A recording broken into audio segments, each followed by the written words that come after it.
Alors, moi, c'est Mathilde Vincent et j'ai créé l'entreprise Bonbilius de la conception et du design végétal.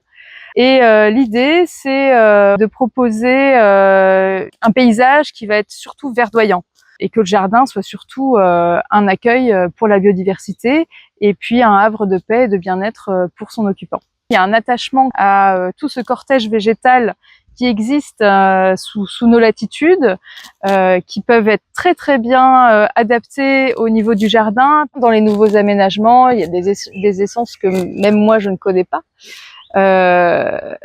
Mais ça me fait un petit peu tiquer parce que esthétiquement, on va sortir un peu du cadre. On va se détacher un petit peu du grand paysage. Et moi, mon ambition, c'est justement de retrouver ce grand paysage, même dans les espaces urbanisés, avec des essences qui nous ont prouvé qu'elles étaient capables de s'adapter.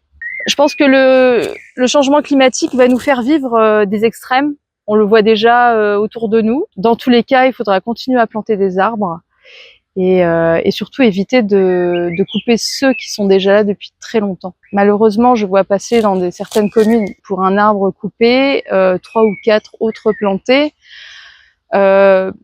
C'est pas quelque chose de très durable selon moi. Un arbre qui a dépassé 30 ans sera beaucoup plus intéressant et plus costaud qu'un arbre qui aura vécu 10 ans en pépinière et qui sera planté avec son petit tuteur. Il faut conserver tout ce patrimoine arboré. Par exemple, derrière moi, il y a eu un terrain qui était arboré avec des beaux chênes, des beaux acacias, qui a été complètement ravagé pour de la construction.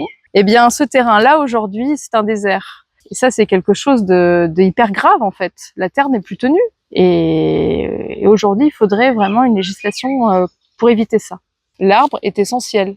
Et aujourd'hui, dans le monde du paysage, on l'a taillé, on l'a vraiment tiré à 4 épingles, on l'a vraiment maltraité de manière esthétique. Mais aujourd'hui, il faut le respecter. Il faut le toucher le moins possible. Il faut choisir la bonne essence. Il faut penser à 30, 40, 50 ans plus tard. L'arbre, lui, il va pas changer. C'est l'œil de l'humain, c'est l'œil du paysagiste, c'est l'œil du maire, c'est l'œil du jardinier qui va évoluer, qui doit évoluer dans le temps. Et le respect, c'est vraiment le mot pour moi. Le respect de l'arbre, c'est l'avenir face au changement climatique.